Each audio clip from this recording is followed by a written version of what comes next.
Y para hablar de este y otros temas, me da mucho gusto saludar al politólogo, amigo de la casa, Antonio Atolini, a quien le mando un abrazo. ¿Cómo estás, Antonio? Ay, me agarraste así, yo pensé que iba a estar esperando un poco más de tiempo. Estoy en Acapulco, disculpa por las fachas y disculpa el look playero, pero estoy bien, estoy en orden, estoy contento y me da mucho gusto además iniciar la participación en el programa leyendo que Cabeza de Vaca, pues por lo menos entre bandidos todavía hay honor, porque lo que yo leí en la mañana de Salvador García Soto era una verdadera barrabajada. A ver, no sé en el análisis de la prensa corporativa qué ventaja tiene esto. Es decir, a ver, tenemos un columnista que publicó flagrantes mentiras en donde involucra a un todavía gobernador constitucional del estado de Tamaulipas, perseguido por la justicia y con serias acusaciones de lavado de dinero y de otros tantos delitos del fuero federal. Pero una historia en donde vincula la detención de Mario Delgado en la carretera en Tamaulipas, una serie de empresarios de apellido Carmona del estado en Tamaulipas, donde también supuestamente se había reunido el gobernador Cabeza de Vaca con oficiales de la DEA, todo para incriminar a José Ramón López Beltrán, que a ver, pues, si algo tiene José Ramón López Beltrán, además de ser un íntegro hombre de familia, es que él no podría ni matar a una mosca. De verdad que esta percepción de ser una mente criminal que opera en lo oscuro. A ver, José Ramón López Beltrán es un tipo íntegro, vertical, que ha estado del lado del presidente, su padre, desde, pues, ahora sí que toda la vida, y ha sido un hombre que ha estado dedicado a la lucha social íntegramente, particularmente en el 2018 estuvo en el Estado de México y después ha estado dedicado a formar una hermosa familia con su esposa y su hijo Salomón Andrés Manuel, que además nació el 6 de enero y por eso tiene el nombre Salomón por los tres reyes. En fin, es un tipo fantástico, pero que lo quieran involucrar como un testaferro, como si fuera un hijo de Peña Nieto cualquiera, como si fuera un hijo de Calderón cualquiera, que claro que están involucrados tanto en desplantes poco éticos como los hijos de Calderón, famosos por tener varios excesos de los que, aunque no están documentados, en el Radio Pasillo se menciona, o los hijos de Peña Nieto, que pues también tomándose fotos en Los Pinos junto con la Gaviota, o sea, gente que ejercía el poder de manera poco ética y poco galante. Se publicó una mentira. A ver, Heraldo de México, dueños del Heraldo de México, ustedes tienen a una persona que está utilizando el espacio de los medios de comunicación para publicar mentiras, no solo mentiras, difamaciones y calumnias que están penados por ley. No es posible que sigamos creyendo que en el espacio mediático mexicano podemos tener una conversación porque, genera grilla o genera, no sé, discusión pública, todo alrededor de una mentira. Por eso es tan importante tener espacios como este, y lo he dicho una y otra vez, y lo sigo diciendo para las personas que están conectadas sin censura y que lo están viendo. Primero, parten y recompartan este video para que más información llegue a los hogares de los mexicanos en México y en el mundo, pero también hagamos esta reflexión. ¿De qué se trata la prensa corporativa? ¿Qué pretende? ¿Qué aporta? ¿Qué abona a la discusión pública? Pues nada. La grilla, como ahí sí le voy a tener que conceder la razón al gobernador Cabeza de Vacas, en efecto, Salvador García Soto se presta como correa de transmisión para quienes llegan, grillan, pagan o supuestamente engatusan con alguna información privilegiada a estos juntaletras, porque eso es lo que son, estos columnistas, estos periodistas autonombrados, en realidad son juntaletras donde juntaron una historia por aquí, una historia por acá, y llenan una cuartilla de puras mentiras para provocar una discusión que sigue siendo una mentira. O sea, no estoy pecando de autoritario, no estoy pecando yo de coartar la libertad de expresión. Si yo señalo a Salvador García Soto como un mentiroso, porque lo que publica es francamente una locura, no necesitábamos a Francisco Cabeza de Vaca para que saliera a desmentir. Interesante movida que hace el gobernador todavía constitucional del estado de Tamaulipas al salir a desmentir que ha tenido reuniones con oficiales de la DEA en Estados Unidos, donde seguramente está fugado, o no sé, seguramente está escondido en algún lado. Es interesante, pero de todas maneras, contamina, intoxica, vuelve complicado poder llegar a tener una discusión pública sana. Y cuando digo sana, no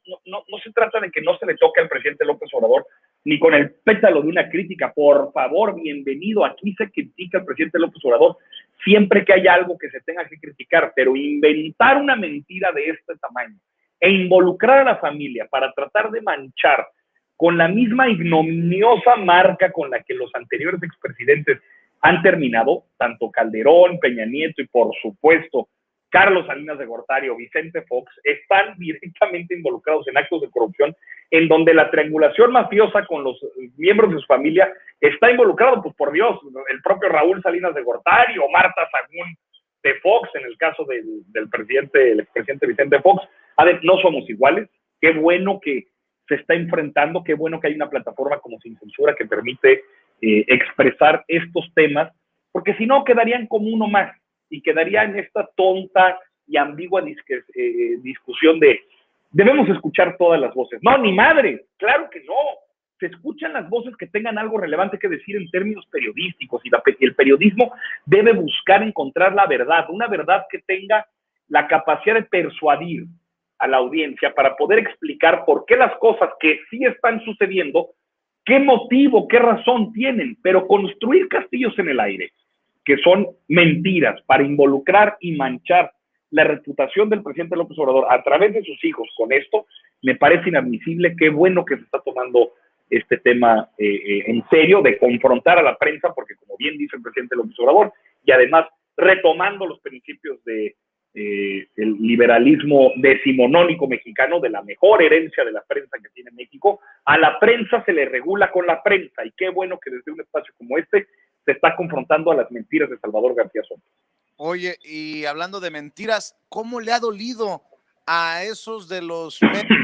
finalmente chayoteriles que le hacen el caldo gordo a la oposición con el tema de Cuba y este envío de ayuda humanitaria a la isla que causa la furia de muchos conservadores? El presidente Andrés Manuel López Obrador manda 2 barcos, dice, a la isla con ayuda humanitaria.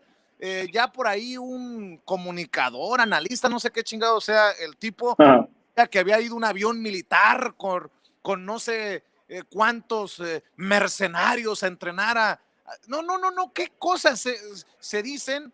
cuando el presidente Andrés Manuel López Obrador aprovecha su discurso por el natalicio de Simón Bolívar con Isabel Allende, la escritora de invitada especial, para hablar de Cuba, para hablar de dignidad, para hablar de resistencia y para hablar de humanismo, Antonio Atolini. A ver, justo hoy, 26 de julio, la fecha que se celebra, digamos, el inicio de la Revolución Cubana, es donde parte un pequeño barco pesquero, el Granma, hacia la isla de Cuba, saliendo de Veracruz para llegar a Cuba. Ayuda humanitaria. A ver, fue Pascal Beltrán del Río, titular de el noticiero de la mañana de Grupo Imagen, de Olegario Vázquez Raña, otra vez prensa corporativa, quien utilizó la sospecha para poder seguir construyendo una historia falsa que suponía que México estaba enviando militares mercenarios, altos oficiales del ejército con balas, rifles y fusiles para capacitar a, no sé, a los funcionarios del gobierno de Cuba en la inminente represión asesina que ellos añoran, porque eso es a lo que ellos están esperando. Ellos huelen la sangre como los tiburones mercenarios que son. Están esperando que haya el derramamiento de sangre o la represión o un acto de fuerza por parte del gobierno, porque solo así entienden a la política como un acto de fuerza bruta para poder salir y gritar y decir ¡viva Cuba!, cuando no tienen la más pinche remota idea de qué es lo que está pasando en esta isla. A ver, podremos estar o no de acuerdo sobre el proceso político que ha llevado una isla en el Caribe, Cuba, desde su revolución a el día de hoy, a partir de 60 años de historia, el periodo especial, la relación con la Unión Soviética, por supuesto el bloqueo económico, pero lo que sí es innegable es que las condiciones de desarrollo que Cuba ha tenido no son comparables con ningún otro país del mundo, por lo que el excepcionalismo cubano, dadas las condiciones de bloqueo económico, de acoso y de desinformación internacional a las que constantemente está sujeto el pueblo cubano y por supuesto su gobierno, habla de que hay ahí una fortaleza social distinta a cualquier otra en el mundo para poder mantener todavía una sociedad más o menos viable. No significa que no haya problemas de carestía, no significa que no haya problemas de limitantes sociales que en otros países nosotros tenemos y que nos gustaría que en Cuba también existiera, pero se debe todo entender desde el tamiz del bloqueo y del ejercicio defensivo que Cuba ha tenido que tener desde los últimos 60 años a partir de este malsano embargo económico, que además se encuentra en más de 5, quizá creo que son 6, si no mal recuerdo, leyes que durante los últimos 60 años se han establecido para limitar inversiones en la isla, limitar también el uso de efectivo, el uso de dólares, por eso también Cuba tiene un sistema paralelo de moneda corriente, los CUCs y por supuesto los dólares del mercado negro. Es tan atroz o tan agresivo el bloqueo que, te repito, no permite la inversión extranjera de parte de empresas de Estados Unidos en Cuba, también limita el uso de dólares, por lo que entonces vuelve complicada la exportación, no solamente por supuesto a Estados Unidos, pero también a distintas partes del mundo, siendo una isla pequeña, además pillada por un capitalismo voraz por parte principalmente de las empresas españolas. Repsol particularmente ha hecho de el uso, explotación de los recursos naturales en Cuba, pues una prebenda privada, típico modelo de explotación rentista que tienen las potencias coloniales europeas, que todavía se comportan como tal, en ciertos enclaves a su parecer coloniales, como lo son por supuesto Cuba. Entonces,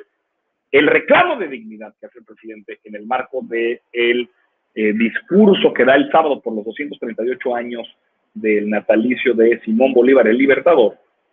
habla de una política exterior multilateral que respeta 3 principios, que la gente solamente los escucha como si fueran una cantaleta vacua. No es cierto. A ver, la autodeterminación de los pueblos, el respeto de los derechos humanos y el mecanismo de solución pacífica de las controversias, así se ve. No vamos a señalar con el dedo flamígero de nuestra indiferencia los problemas de Cuba cuando nosotros también lo tenemos, pero no vamos a ser indiferentes a los problemas que están teniendo no solo Cuba, sino algunos otros países de la región, particularmente por el tema de la falta de acceso con vacuna, y vamos a ser solidarios, como Cuba lo ha sido con nosotros. Es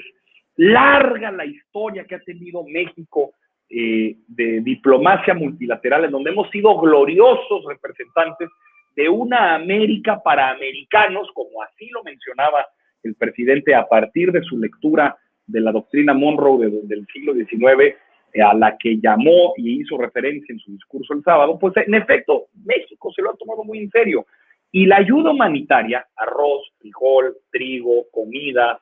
medicinas, para una isla que le está pasando mal, como muchas otras localidades en el mundo a partir de la pandemia, pues habla realmente de la responsabilidad que tiene México de ser el nuevo gran líder de América Latina. Así se expresó el sábado, porque por cierto, hay que mencionar algo que no se ha dicho. El evento del sábado en el Castillo de Chapultepec se da, por supuesto, sí, en el marco de los 238 años, el aniversario número 238 del nacimiento de Simón Bolívar, pero también se estaba llevando a cabo en el Castillo de Chapultepec la cumbre de estados latinoamericanos y del Caribe, la CELAC, un organismo regional que había pasado durante los últimos 20 años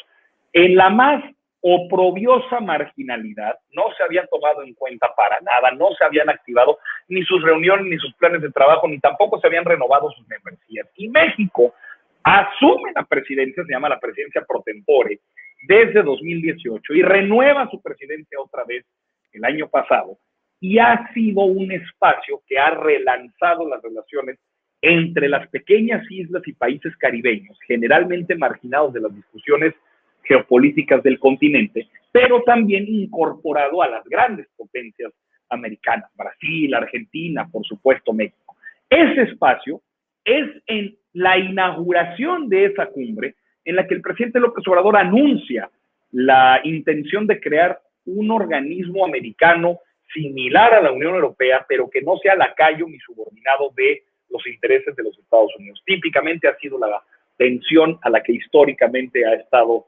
sujeta a la Organización de Estados Americanos, entre Estados Unidos y obviamente los demás países latinoamericanos. Entonces, es muy importante señalar eso, que no solamente son dichos, no solamente son grandes discursos, que valdrían en sí mismos. Los discursos son piezas históricas valiosísimas para poder entender el espíritu de un tiempo y, por supuesto, si es pronunciado por un jefe de Estado, aún más. Pero si le acompañas este detalle, que quizá no se sepa tanto, pero que hay que difundir, la Cancillería, Efraín Guadarrama como el director general de los organismos americanos, Maximiliano Zúñiga como el subsecretario de la región y, por supuesto, el canciller Marcelo Ebrard, han hecho un trabajo fundamental para poder relanzar este organismo como un espacio de integración de iguales, horizontal, proactiva, que no esté subordinada a los intereses de ninguno y que no haya, como bien mencionaba el presidente, una dominación hegemónica, sino una conversación, un diálogo circular entre los países de América. Oye, Antonio, para cerrar, déjame plantearte este tema, porque como dice la canción, a pesar de todo, a pesar de todo lo que se ha dicho... A ver, espérate, ¿qué canción es esa, güey? A ver, no te voy a permitir, a ver, si quieres cantar, canta, pero no te inventes una canción, güey. Oh, sí, o sea, es de Fernández. A pesar de todo, ¿de qué hablas, Vicente? Ay, Chihuahua. Adelante, a ver, a pesar de todo, ¿qué? A pesar de todo, encuesta de Metrix MX apunta que López Obrador arrasaría en la revocación del mandato. Le duela a quien le duela, le pese a quien le pese, van a hacer chile con la cola, como decimos en el rancho, los de la oposición. Un estudio de opinión de la empresa demoscópica Metrix MX para SDP Noticias señala que a pesar de todo, a pesar del descalabro que vivió Morena y la 4T en la Ciudad de México en las recientes elecciones, sin duda la capital sigue siendo el bastión del obradorismo, ya que el 69% de los encuestados optarían porque el presidente López Obrador siguiera en su puesto. En Monterrey, Nuevo León, sería un 58% el que votaría en ese sentido, aunque en Guadalajara, en el bastión de Movimiento Ciudadano y de Enrique Alfaro, sería el 44% los que se inclinarían para votar a favor de la estadía del presidente Andrés Manuel López Obrador para que termine su mandato. Pero, a ver, en resumen, la lealtad electoral hacia el primer mandatario es prácticamente total, ya que muy pocos de los encuestados, es decir, entre un 2 y un 7.5% que dijeron haber votado a su favor en 2018, independientemente si es en Monterrey, Guadalajara o Ciudad de México, votarían por la revocación de su mandato, que se mantenga pues en el cargo. De ese tamaño es la popularidad del presidente López Obrador. Es muy claro. A ver, en realidad el reto del revocatorio, que por cierto, a ver, el principal, la siguiente cita con la historia la tenemos en una semana, el domingo 1 de agosto, para votar por la consulta que busca abrir un proceso de investigación a quien resulte responsable en los periodos presidenciales neoliberales de Carlos Salinas de Gortari hasta Peña Nieto. Es la primera cita con la historia que tenemos los mexicanos y mexicanas. Sin embargo, el siguiente, por supuesto, es el revocatorio, que habrá de ser en marzo de 2022. Y ahí el elemento fundamental que tenemos que tomar en cuenta es cómo la mayoría social que sí existe, que es una mayoría que generalmente es captada o representada a partir de las encuestas, la gente que es encuestada y que vive su vida normal en los espacios en los que frecuenta, que hace lo que hace y que es quien es, hombres, mujeres, del campo, de la ciudad, de izquierda, de derecha, de algún estrato socioeconómico mayor o menor, con más o menos estudios. En general, digamos, la demografía política del país habla de que hay una mayoría social de hombres y mujeres que están de acuerdo en lo general con el mandato y la gestión del presidente Andrés Manuel López Obrador. El gran reto es convertir esa mayoría social en una mayoría política, porque aquí el salto, que creo que es lo que le resultó tan complicado a Morena en la Ciudad de México en específico, es hacer que la gente que tiene una opinión favorable o que presenta afinidad o que simplemente no tiene mayor problema con que el presidente López Obrador continúe los 2 años que le faltarían en 2022 hasta 2024, llegado el revocatorio, pues salgan a votar. porque las encuestas están muy bien y los porcentajes están muy a toda madre, y qué bueno que tenemos 60 y tantos % de aprobación, pero si el día del revocatorio, así como el día de la elección de este pasado 6 de junio, la gente no sale a votar y es presa del miedo, de la apatía, del disgusto, o siente que alguien más puede hacerse cargo de la responsabilidad que le confiere de manera individual la Constitución para poder votar y ser votado, un individuo, vamos a tener un problema. Entonces es importante que concentremos nuestro esfuerzo en reconocer que en efecto México es un país obradorista, el obradorismo es un movimiento cada vez más fuerte, más expandido, que se consagra a nivel nacional también como mayorías políticas en lo local. Hoy 69 millones de mexicanos están gobernados de manera directa por un gobierno municipal o estatal de Morena, 17 gubernaturas, 15 capitales, 19 congresos en mayoría. O sea, crecimos, avanzamos, pero la batalla de todas las batallas, la madre de todas las batallas, va a ser el revocatorio de marzo del año que entra, porque sin el revocatorio aprobado no hay 2020, no hay sucesión de 2024. Por eso es que es importante que vayamos preparando todos los esfuerzos, los hombres y mujeres que estamos comprometidos políticamente con el obradorismo, no solamente porque somos beneficiarios sociales de una manera honesta de gobernar, como podría ser la gran mayoría del país, pero los hombres y mujeres obradoristas que estamos comprometidos con el proyecto, tenemos que sacar a la gente a votar, convocar a dar cuenta de por qué es importante refrendar el apoyo al presidente López Obrador en marzo del año que entra y así avanzar. Yo te doy un dato con el que yo opero políticamente para el revocatorio. El revocatorio se tiene que ganar. Déjame reviso bien, pero me parece que para que el presidente López Obrador pierda el revocatorio, tiene que haber la misma cantidad de votos con los que ganó, pero en sentido en contra. Es decir, los votos que lo pusieron en la presidencia de la República, que fueron 31 millones, tendría que haber 31 millones y cachito más en contra para que el presidente López Obrador perdiera el revocatorio. Pero pensemos que lo vamos a ganar, como yo estoy seguro que lo haremos. Sin embargo, la pregunta es ¿por cuánto? Porque yo creo que para que el presidente López Obrador pueda dar el último estirón de la Cuarta Transformación o el inicio de la Cuarta Transformación que ha sido planteado en su gobierno, el presidente López Obrador tiene que ganar con al menos 35 millones de votos. Al menos, y eso es el límite inferior. A mí me gustaría que el presidente López Obrador, y esa es la marca con la que yo estaré operando de aquí a los siguientes meses, es que el presidente López Obrador tiene que tener 45 millones de votos. Entonces tenemos que hacer que 45 millones de obradoristas, que claro que existen en el país, salgan a votar para que el presidente tenga una renovación de legitimidad de origen en su gobierno a 2 años de terminar, pero con muchos más votos de lo que obtuvo en 2018. Solo así la fuerza del pueblo podrá imponerse contra los poderes fácticos, contra la prensa corporativa, contra los partidos de oposición, para que la cuarta transformación del presidente López Obrador, al menos de su sexenio, termine y termine bien. 45 millones de votos. Pues que así se den, y si podemos empezar con la consulta popular de próximo de semana, pues hagámoslo, hay que salir qué a mejor por el sí. Querido Antonio, te dejamos descansar en Acapulco con tu look playero. Dinos en dónde te sigue la gente, en dónde te apoya, en dónde te respalda. Estoy en todas mis redes sociales, igualito, Antonio, a ver, ¿dónde está? Ahí está. Antonio Atolini, como Atole, pero con doble T. Estoy igual en Twitter, en Facebook, en Instagram y en YouTube. Igualito, Antonio Atolini, como Atole, pero con doble T.